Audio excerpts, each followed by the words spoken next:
Sabarimala സ്വർണ്ണക്കൊള്ളക്കേസിൽ ജയിലിലായ A പത്മകുമാറിനെ കുറിച്ച് CPM നേതാക്കൾക്ക് ഭിന്നസ്വരം. പത്മകുമാറിനെ Devaswom board പ്രസിഡന്റാക്കിയത് തന്നെ തെറ്റാണെന്ന് മുതിർന്ന CPM നേതാവ് പാലോളി മുഹമ്മദ് കുട്ടി മീഡിയ വണിനോട് പറഞ്ഞു. എന്നാൽ പത്മകുമാർ കുറ്റവാളിയാണെന്ന് ഇപ്പോൾ പറയാനാവില്ലെന്നായിരുന്നു LDF കൺവീനർ TP രാമകൃഷ്ണന്റെ നിലപാട്. ആവശ്യമെങ്കിൽ പത്മകുമാറിനെതിരെ നടപടിയെടുക്കുമെന്ന് CPM സംസ്ഥാന സെക്രട്ടറി പ്രതികരിച്ചു.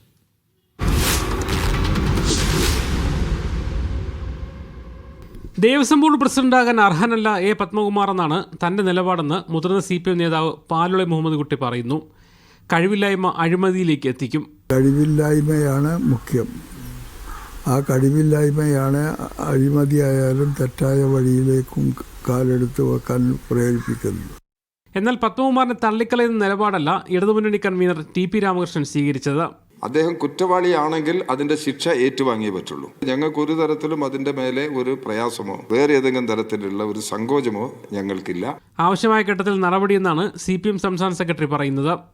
ആരായാലും അവരെ സംരക്ഷിക്കുന്ന ഉത്തരവാദിത്വം CPIM ഏറ്റെടുക്കില്ല. ആവശ്യമായ നിലപാടുകളും നടപടിയും ഞങ്ങൾ സ്വീകരിക്കും. പാർട്ടി അങ്ങനെയാണ് പറഞ്ഞത്, ഗവൺമെന്റും ആ നിലപാട് തന്നെയാണ് സ്വീകരിച്ചത്.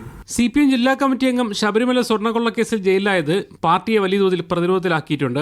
ഇതിന്റെ സൂചനയാണ് നേതാക്കളുടെ വാക്കുകളിലുള്ളത്. വിവിധ ബ്യൂറോകൾക്കൊപ്പം മീഡിയ 1 കോഴിക്കോട്.